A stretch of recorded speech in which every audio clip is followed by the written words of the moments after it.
I'm here at Sauraha. Okay, so nowadays, I mean, यताको side चाहिँ अलिकति little beet popular छ किनकि लाइक त्यहाँ अलिकति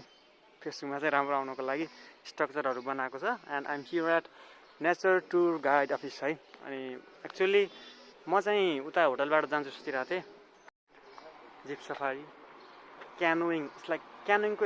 एक्ज्याक्ट मिनिङ चाहिँ है लाइक अर्कै छ बट क्यानोइङ यहाँ चाहिँ अर्कै हुन्छ सो म चाहिँ त्यो गर्न गइरहेको छु ल this one is office okay this one is Sikles यो पाटन दरबार भइहाल्यो अनि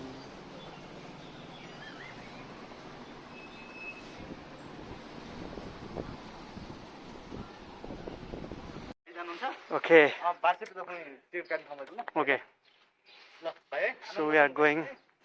outside. Ooh. So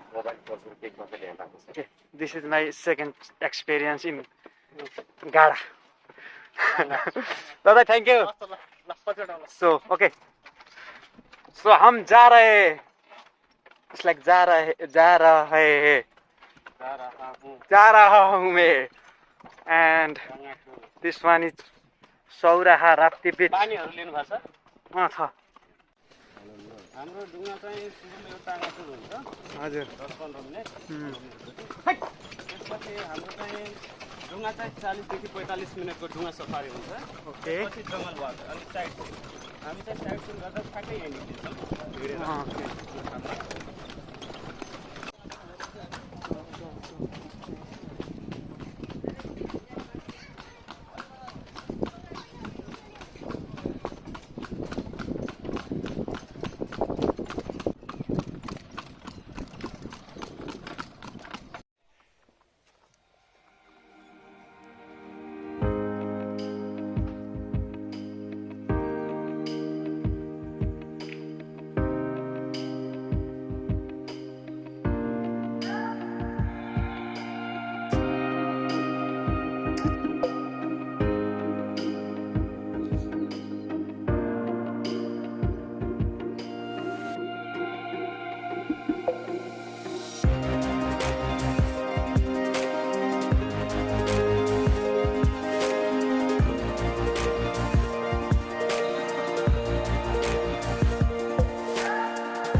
चाहिँ हातैले खोपेर बनाउँथ्यो अहिले चाहिँ मेसिनहरु आइसकेको छ हजुर एउटा ठुलो रुखलाई तर यता फेरि यो रुखहरु काट्न दिदैन सिमल चापहरु हजुर चाहिँ बाहिरबाट किनेर ल्याउनु पर्छ 1 लाख जति पर्छ यसलाई डुङ्गा हेरी साइज हेरी यसरी अरु पनि भन्दिन न अनि पहिला यो डुङ्गा चाहिँ हाम्रो चितवन नेशनल पार्क भित्र चाहिँ एउटा बस्ती थियो त्यो पदमपुर भन्ने बस्ती थियो त्यो बेला चाहिँ क्रसिङको लागि युज गरिन्थ्यो डुङ्गा चाहिँ यताउति जान हजुर राप्तीमा क्रसिङको लागि युज गरिन्थ्यो यो चाहिँ सफारीको लागि त्यति बेला युज गरिन्थेन कुनै पनि सफारीको बेला युज गरिन्थ्यो माछा मार्न र क्रसिङको लागि मात्र युज गरिन्थ्यो यो चाहिँ अहिले चाहिँ यसलाई चाहिँ अनि त्यसपछि त्यो बस्ती अहिले चाहिँ हटाएको छ हटाइसी अनि यो चाहिँ डुङ्गाहरू अनि गोरु गाडाहरू तिनीहरूलाई चाहिँ सफारीको लागि युज गर्न थाल्यो गोरु गाडा चाहिँ त्यो भिलेज टुरको लागि थारू भिलेज टुर किनकि चितवनको मेन बासिन्दा भनेको चौधरी थारूहरू अनि त्यो गाडा चाहिँ पहिला ट्र्याक्टर थिएन त्यति बेला हैन ट्र्याक्टर जिपहरु थिएन अनि त्यही गाडामा टाढा टाढासम्म पुगिन्थ्यो मान्छे बिहे हुँदा पनि गाडा नै युज गरिन्थ्यो गोरु गाडा सो साथीहरु म चाहिँ अहिले जनकौली सामुदायिक वनमा छु सो चितवन आएपछि चाहिँ क्यानोइङ चाहिँ दुई ठाउँबाट गरिदो रहेछ एउटा चाहिँ बागमारा भन्ने ठाउँ छ त्यो चाहिँ त्यो ब्रिडिङ सेन्टर नजिकै नै हो अनि यो चाहिँ अलिकति माथि नै छ बट आफ्नो दुईटा कुराको आफ्नो फिचर छ है हजुरलाई चाहिँ जुन ठाउँबाट गर्दा पनि हुन्छ अनि हजुरले बागमाराबाट गर्नु चाहनुहुन्छ भने बिहान र दिउँसो आफ्टर 3 पछि मात्र हुन्छ किनकि बिहान हात्तीको बच्चा हेर्न पाउँछ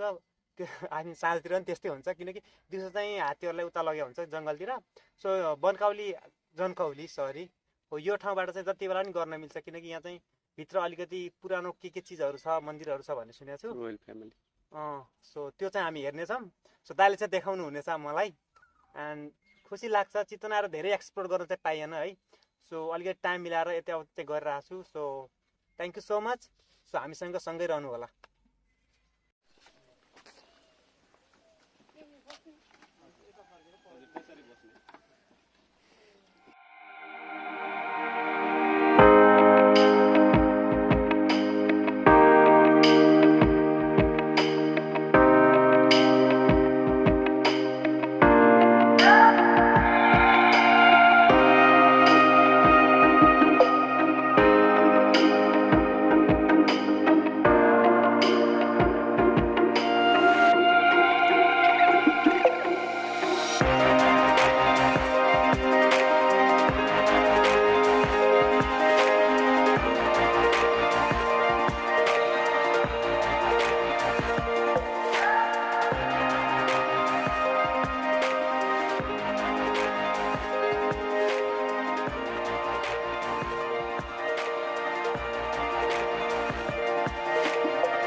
Arkadan